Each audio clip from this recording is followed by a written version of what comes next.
Olá, pessoal! Hoje a gente vai falar um pouquinho dos hormônios vegetais. E essa microaula é destinada a alunos do segundo ano do ensino médio. Bom, em algum momento vocês já devem ter visto o desenvolvimento de algum vegetal, de alguma planta, seja naquele experimento do feijão, em que o feijão acaba se desenvolvendo em um algodão úmido, seja no seu quintal, ou até mesmo na rua, em que você vê aquela planta toda enrolada naquele tronco, sabe? Ou deve ter pensado, como é que essas sementes que são tão pequenininhas, tão minúsculas, acabam se tornando coisas grandes e bonitas, e até mesmo algo que chega à nossa mesa e a gente acaba se alimentando delas, como por exemplo, o tomateiro. As plantas contam com alguma ajuda, certo? Então essas ajudas, elas são os hormônios vegetais. Aqui nesse vídeo, eu trouxe para vocês um time-lapse do desenvolvimento de uma planta de feijão, do seu primeiro dia após a germinação dessa semente até mais ou menos 25 dias.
Bom, eu acredito que já dê para ver o quão bonito é esse processo, né?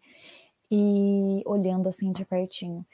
E esses hormônios vegetais que estão presentes em todas as plantas, eles são responsáveis por essa ajuda, por permitir que a planta cresça dessa maneira. Mas o que propriamente dizendo são eles, né? São compostos orgânicos de ocorrência natural, ou seja, são produzidos por esse vegetal, que em baixas concentrações eles podem promover, modificar ou até mesmo inibir processos morfológicos e fisiológicos. Então, ele pode estar associado à formação dessas raízes adventícias que a gente consegue ver aqui no vídeo. Ele pode estar associado pode ser um hormônio vegetal associado à germinação dessa semente que permite que a planta se torne, que a semente ela se torne essa planta de feijão. E os principais hormônios vegetais, existem 5 principais hormônios vegetais. Eles são conhecidos como auxina, citocinina, giberelina, etileno e ácido abscíssico. Mas é importante dizer que esses hormônios, eles também são conhecidos como fito-hormônios. Hoje, a gente vai focar nesse principal hormônio de crescimento, que é conhecido como auxina. Falando um pouquinho mais sobre ela, a auxina ela foi o primeiro fito-hormônio a ser descoberto. E a auxina natural mais abundante nas plantas é conhecido como AIA, que é o ácido indol 3-acético. Esse AIA, apesar de ele ser o mais abundante, dependendo da época de colheita, da idade da planta, do ambiente em que ela está inserida, podem existir outros tipos de auxina, mas o AIA ele é o principal. E como a gente já sabe que o AIA ele é um hormônio de crescimento, a gente pode associar isso ao fato de que, se ele é um hormônio de crescimento, ele precisa estar em locais de divisão celular rápida. Então, ele está no meristema apical caulinar, nas folhas mais jovens que ainda estão em crescimento, nos frutos em desenvolvimento e nas sementes que ainda estão germinando, como é o caso do feijão, que a gente viu no vídeo anterior. E é interessante pensar que esse é o único hormônio que é transportado pela planta de maneira polar. Como assim polar? Ele é lento, tem um gasto energético e é transportado do ápice da planta para a base. E a gente já falou um pouquinho desse hormônio, legal, mas quais são os principais efeitos que a gente pode ver na planta, né? Que a gente pode ver no nosso dia a dia? Esses principais efeitos é o alongamento celular, os tropismos, que a gente vai falar mais adiante, o desenvolvimento radicular, evita a abscisão foliar, evita a queda precoce dessa folha e também participa da dominância apical. Levando em conta esse último fator, esse último efeito, que é a dominância apical, a gente pode falar um pouquinho mais sobre ela, dizendo que a gente já sabe que existe uma grande quantidade de aia nessa gema apical, que ainda está se desenvolvendo. Essa gema apical, ela está inibindo os ramos laterais a se desenvolverem. E a gente pode provar isso dizendo que, se a gente pega uma tesoura, faz a remoção dessa gema apical, acaba que os ramos laterais, eles se desenvolvem melhor. Vocês podem fazer isso até no quintal de vocês. Vocês fazem essa experiência de fazer o corte dessa gema apical e analisa diariamente esses ramos laterais para ver se eles realmente não estão desenvolvendo melhor. Outra coisa que pode ser, que é um efeito da presença desse hormônio nas plantas, são os movimentos vegetais que a gente vê diariamente. Pode ser um tropismo positivo, em que o vegetal ele cresce em direção à fonte de estímulo, pode ser um tropismo negativo, em que o vegetal cresce em sentido contrário à fonte de estímulo. Mas como assim a fonte de estímulo, né? Pensa que você tem um vaso e bateu um vento, tá uma ventania lá fora e caiu, entendeu? No outro dia, que o tempo tá melhor, o sol tá lá bonito, você percebe que o vegetal, a planta, ela começa a crescer em direção a esse sol. Esse sol, no caso, é a nossa fonte de estímulo.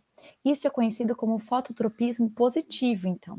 E também naqueles casos que eu havia comentado anteriormente, que você está na rua e percebe que tem um tronco, que tem que tem uma planta super enrolada nele, isso também é um movimento vegetal. E é conhecido como tigmotropismo e está envolvido com a auxina.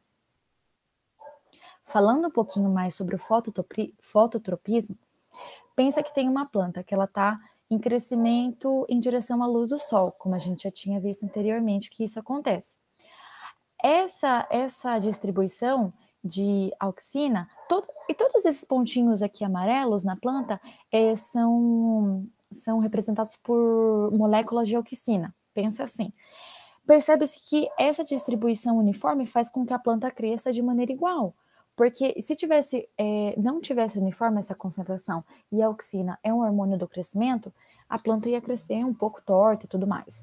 Então, dessa maneira, da situação 1, a distribuição uniforme da auxina faz com que a planta cresça uniformemente, cresça de maneira igual.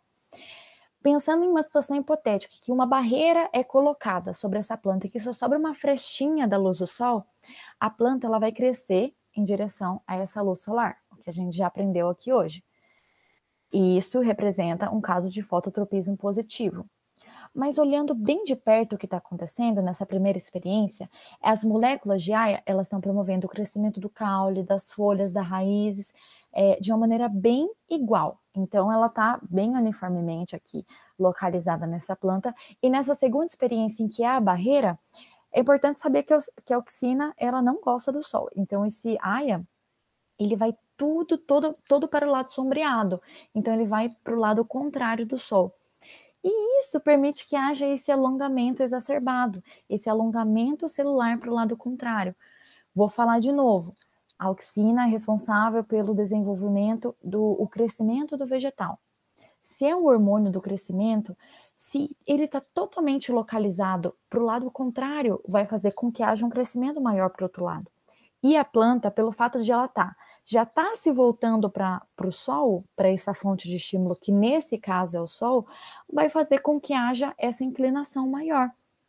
Vocês também podem fazer mais uma experiência em casa, que é colocar uma lâmpada acesa em frente ao copinho com alguma planta e espera alguns dias, vocês vão ver que essa planta vai começar a virar em direção à luz do sol, e vocês vão perceber que vocês começar a ter essa visão de perceber esses efeitos, esses fenômenos da natureza no dia a dia de vocês. Ainda existem muitos mais tópicos para se falar sobre esses hormônios vegetais, mas nessa microaula é isso e por hoje é só. Muito obrigada.